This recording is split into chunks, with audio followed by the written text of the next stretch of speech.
तो hi friends, मैं हूं आपका होस्ट एंड दोस्त कमांडो भाई। और आज मैं देने वाला हूं आपके सवालों के जवाब। जो सवाल आपने मुझे कमेंट के माध्यम से पूछे हैं, तो उन सवालों के जवाब मैं आज आपको इस वीडियो के माध्यम से देना चाहता हूं।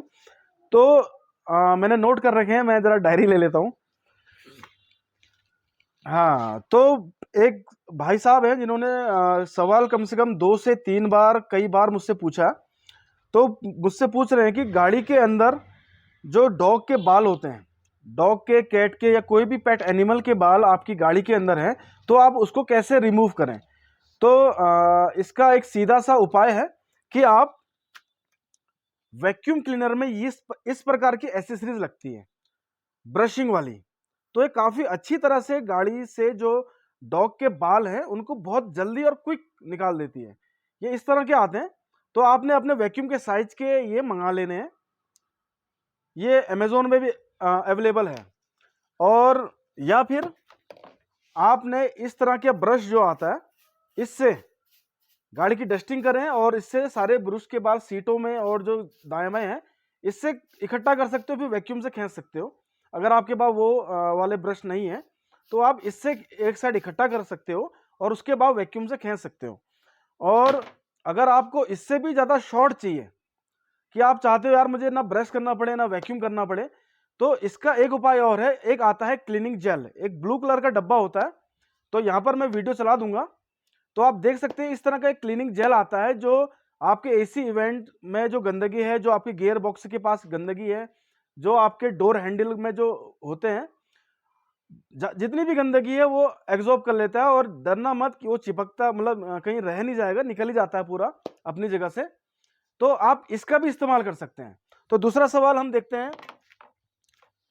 तो दूसरा सवाल एक भाई साहब ने पूछा है कि अगर हम सेरेमिक कोटिंग और टेफ्लॉन कोटिंग या पीपीएफ गाड़ी में नहीं करते हैं तो गाड़ी की प्रोटेक्शन किस तरह से करें। जो गाड़ी की प्रोटेक्शन है, अगर हम सेरेमिक कोटिंग नहीं कराते हैं, टेफ्लॉन कोटिंग नहीं कराते हैं, पीपीएफ नहीं कराते हैं, तो अब हम गाड़ी की प्रोटेक्शन कैसे करें। तो सर आपके लिए ये है कि आपने गाड़ी पे वैक्स करना है। 3M ब्रांड का वैक्स आपने लेना है और 6 महीने में आपने एक बार गाड़ी पे वैक्स करना है। और जब भी आप गाड़ी को पोंछने के लिए कोई कपड़े का इस्तेमाल करेंगे तो ओनली फॉर माइक्रोफाइबर। अगर आपने गाड़ी धोनी है तब भी आपने माइक्रोफाइबर क्लॉथ का इस्तेमाल करना है, पोंछनी है तब भी माइक्रोफाइबर क्लॉथ का इस्तेमाल करना है, और 6 महीने में आपने अपनी गाड़ी को वैक्स करना है। तो आपको सेरेमिक कोटिंग, टेफ्लॉन कोटिंग और आपको पीपीएफ की बिल्कुल भी जरूरत नहीं पड़ेगी। और कोशिश करें कि गाड़ी आप जब भी पार्क करें तो कहीं छाया में ही गाड़ी पार्क करें। और नेक्स्ट सवाल ले लेते हैं कि लंबी गन वाला पाइप फट जाए तो क्या करें। और एक सवाल और है इसी का कि छोटी गन कैसे लगाएं। तो जितने जितने वॉशिंग सेंटर वालों ने अभी जो नई कार वॉशर खरीदा है 4 HP का, तो उसके साथ क्या है कि लंबी सी गन आ रही है। तो जितने लोगों ने भी अभी नई नई मशीनें ली हैं तो उन सारी मशीनों में ये लंबा वाला पाइप आ रहा है और ये लंबी वाली गन आ रही है। और अगर इसका जो पाइप फट जाता है तो आप कैसे लगाएं, क्योंकि इसमें ये जो है ये बहुत बड़ी प्रॉब्लम है। क्योंकि आप अगर ऑनलाइन पाइप मंगाते हैं 22 mm का और उसमें क्विक कनेक्टर जोड़ते हैं तो यहाँ पर फिर भी प्रॉब्लम हो जा रही है। तो आपने क्या करना है, तो आपने अमेजोन से ऑनलाइन इस तरह के आपने 22 mm के क्विक कनेक्टर लेने हैं। तो इस तरह का आपने क्विक कनेक्टर लेना है 22 mm का, तो दिख रहा होगा आपको। तो आपने 2 लेने हैं। तो आपने ये जो ऐसे वाले 2 पीस जो हैं उसको आपने वेल्ड करा देना है। ये तो फीमेल है, लेकिन मैं आपको जानकारी के लिए बता देता हूं कि इस तरह से आपने वेल्ड करा देना है। इस तरह से वेल्ड करा देना है तो एक आपकी ये लग जाएगा गन में और पाइप में। इस तरह से यह आप लगा सकते हैं। और नेक्स्ट सवाल है मशीन का ऑयल कब चेंज करें। तो मैं आपको बताना चाहता हूं कि इसका ऑयल आपने कम से कम 1 साल या 1.5 साल में आपने चेंज करना है। ये ऑयल जो है इसके अंदर जो होता है क्रैंक होती है, क्रैंक घूमती है, पिस्टन मूव करते हैं, तो वो किसी भी प्रकार से जलता नहीं है। जैसे बाइकों में, कार में या किसी भी मोटर व्हीकल में जो इंजन सिस्टम काम करता है तो वो इंजन ऑयल को जलाता है। तो यहाँ पर ऐसा कोई सिस्टम नहीं है कि आपका इंजन ऑयल जल रहा है। बस ये है कि आप इसको चेंज कर सकते हो, क्योंकि लगातार कंटिन्यू यूज हो रहा है तो आप उसको 1 साल में चेंज कर सकते हो, वैसे नहीं भी कर सकते हो। और चेंज करने के बाद इसको फेंके नहीं, इसको आप रख दें और इसको दोबारा से रीयूज किया जा सकता है। चाहे अपनी बाइक वाइक में भी कर सकते हैं और किसी और इसी मशीन में दोबारा भी यूज कर सकते हैं। और इसके बाद है कि वैक्यूम क्लीनर की मेंटेनेंस कैसे करें। जो वैक्यूम क्लीनर है उसकी मेंटेनेंस के लिए कुछ भी नहीं होता है। आपने उसका जो डस्ट बैग है, डस्ट बैग को आपने झाड़ देना है या ब्रश से या धो देना है प्रेशर से। उसके बाद आपने सुखा लेना है, दोबारा लगा देना है। जो ऊपर उसकी जाली होती है, जो वैक्यूम क्लीनर का ऊपर का ढक्कन होता है उसकी जाली होती है, उसको भी आप झाड़ सकते हैं और साफ हो जाता है। इसमें कोई बड़ी बात नहीं है, साफ कर सकते हो। 2 साल 3 साल लगातार काम करता है, इसमें कोई दिक्कत नहीं है। और आ गया कार वॉशिंग के लिए अंडर बॉडी वॉश करने के लिए रैंप बनाने की आवश्यकता है या नहीं। तो भैया अगर जितने भी कार वॉशिंग सेंटर वालों ने रैंप बनाया है बहुत अच्छी बात है, और जितनों ने नहीं बनाया है तो कोई बात नहीं।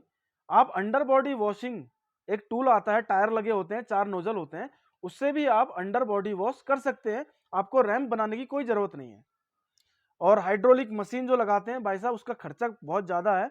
हर साल उसमें ग्रीसिंग वगैरह और उसकी रिपेयर मेंटेनेंस होती है, तो खर्चा बढ़ जाता है। और जो लोग लगाते हैं अच्छी बात है, जो लोग नहीं लगा पा रहे हैं कोई बड़ी बात नहीं है। अंडर बॉडी वॉश से आप गाड़ी के नीचे की अंडर बॉडी वॉश कर सकते हैं।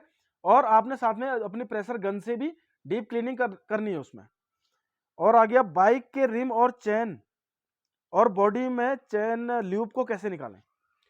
तो एक भाई ने मुझसे सवाल पूछा है कि जो गाड़ी में, टू व्हीलर में चैन के पास और रिम में और जो इंजन पार्ट्स होते हैं वहाँ चैन लूप चले जाए तो कैसे करें।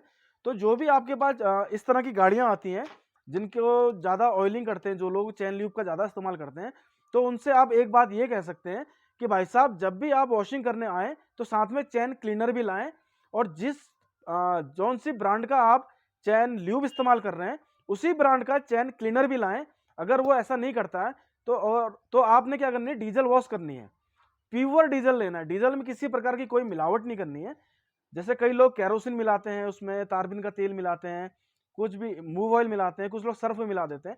ऐसा ना करें, ओरिजिनल डीजल का स्प्रे बोतल में डालें और उससे स्प्रे करें। 4 से 5 मिनट आप उसको छोड़ दें भीगने के लिए। उसके बाद आप ब्रशिंग करें। ब्रशिंग करने के बाद आप या तो डायरेक्ट फोम मार के फोम वॉश कर दें, या फिर आप पानी से जेट प्रेशर से उसको क्लीनिंग कर दें तो वो साफ हो जाता है। और मैं आपको बताना चाहूँगा कि अब एक सवाल तो खत्म हो गए, सवाल आप और भी पूछ सकते हैं। अच्छा, तो आप गाड़ी की इंटीरियर क्लीनर के लिए जो ब्रूशों का इस्तेमाल करते हैं, तो अधिकतर लोग इस प्रकार के ब्रूशों का इस्तेमाल करते हैं। कुछ लोग इस प्रकार के ब्रूशों का इस्तेमाल करते हैं और कुछ लोग इस प्रकार के ब्रूशों का इस्तेमाल करते हैं। तो देखिए ये क्या होते हैं ब्रश, वक्त के साथ साथ ये ऐसे हो जाते हैं, देख रहे हो। अब ये किसी काम का नहीं है। जो ये ब्रूश हैं ये इस प्रकार के हो जाते हैं, ये किसी काम के नहीं है और ये काफी महंगे आते हैं, पैसा वेस्ट हो जाता है। तो आपने, क्योंकि ये जो बाल हैं ये प्लास्टिक के बाल हैं, ये जो बाल हैं ये भी लगभग उसके बाल हैं, ब्रूश वाले, ये फिर भी सही है। जो ये वाला है ये वाला फिर भी सही है। तो अगर आप नेक्स्ट अमेजोन से परचेजिंग कर रहे हैं तो ये ब्लैक वाला ये ना मंगाएं, ये इस तरह का झाड़ू बन जाता है, फूल बन जाता है ये बाल ना।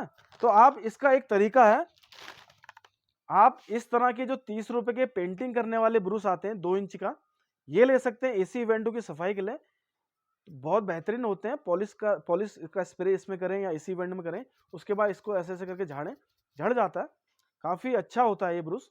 और ये टेढ़ा भी नहीं पड़ता, अगर टेढ़ा मेढ़ा पड़ता है तो आप कैंची से कटिंग करके इसकी ड्रेसिंग कर सकते हैं। तो आज के लिए बस इतना ही, और मिलते हैं नेक्स्ट वीडियो में। और अगर आपके कोई सवाल हैं तो आप कमेंट के माध्यम से पूछ सकते हैं। और मेरे चैनल को लाइक करें, सब्सक्राइब करें और बेल आइकन को ऑल में कर दें। तो थैंक यू, मिलते हैं नेक्स्ट ब्लॉग में।